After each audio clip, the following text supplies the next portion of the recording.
One of the joys of talking to people like yourself is being able to talk about the history of things. But as we speak here again, as the people are fanning out, we can see here the Prince and Princess of Wales, of course, William and Kate, or Catherine as she is now to be called, again inspecting flowers as they're taking place, and we don't know whether they'll move amongst the people, but the assumption would be that might be what's happening here. But how important is it that a future king and his queen are, again, just a little outside of the epicentre of what's happening in and around Westminster? At Sandringham, yes, absolutely significant, because so often, and I think a lot of people feel this in the United Kingdom, the centre is London, that is the capital. The Queen will lay to rest with her beloved Prince Philip and St George's Chapel in Windsor. These are very, very central.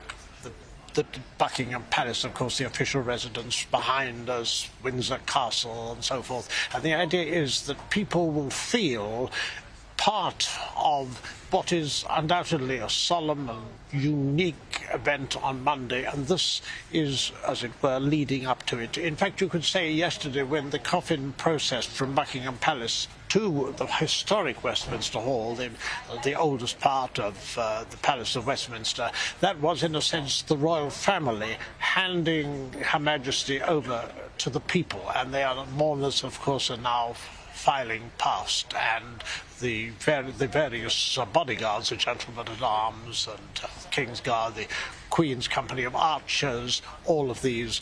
There will also, I understand, be a vigil of the princes, as there was in St Giles Cathedral in Scotland. Now, I don't imagine there is going to be much audio out of this, but if there is, could we just bring that up in our control room here? We're obviously not near interaction with people, but the second that there is, I just want people for a couple of seconds to listen and see everything that's happening as we speak.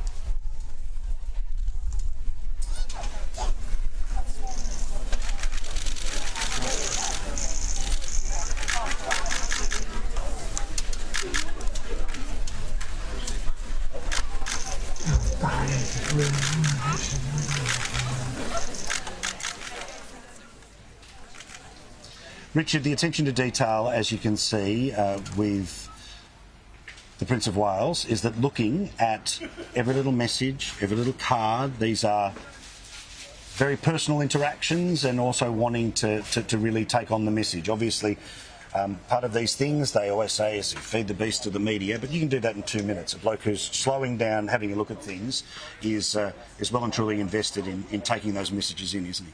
I think that's very important, and you could also see this in that noted walkabout after the Queen had passed, when the King and Queen Consort came to Buckingham Palace and did that very impromptu interaction with a lot of onlookers. It is very significant, and it will also, I think this began in the Antipodes in the 1970s with the Queen and the walkabout. Yes, yes. As we are. And that has become part and parcel of royal routine. Well, and again, the remarkable nature of when this had happened last time 70 years ago, no capacity for global television live to be across everything, and literally people watching in Australia, us talking in London about two events happening simultaneously in Manchester and Sandringham. Perfect example about just how much has changed. And just before we get to the inevitable interaction with the crowd that's there, and we'll turn up the audio the second there is, Richard, I want to talk a little bit about the historical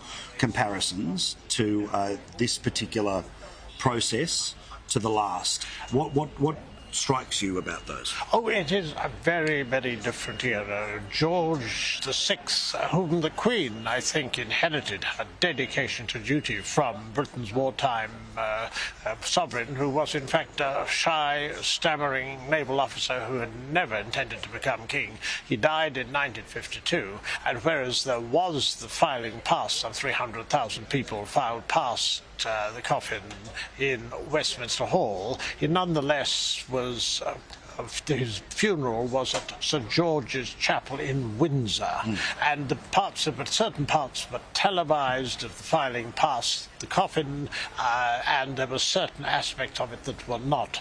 And in those days, I mean, it was a very deferential society. If you consider how the way the Queen grew up, she never gave an interview. It has to be said that George VI's mother, George VI's wife, Queen Elizabeth, did give one interview. I think it was in 1922, and George V was so outraged she never gave another. So, as you say, we've got oceans apart from previous decades. All right, let's see the interaction now between the people and their future King and Queen. Have a listen to this.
What an incredible moment of connection there, Richard Fitzwilliam, where you've got hugs in Manchester and a beautiful handhold in Sandringham. That was a deeply personal moment where that lady just wanted to look her future Queen and say it all, and she'll never forget it.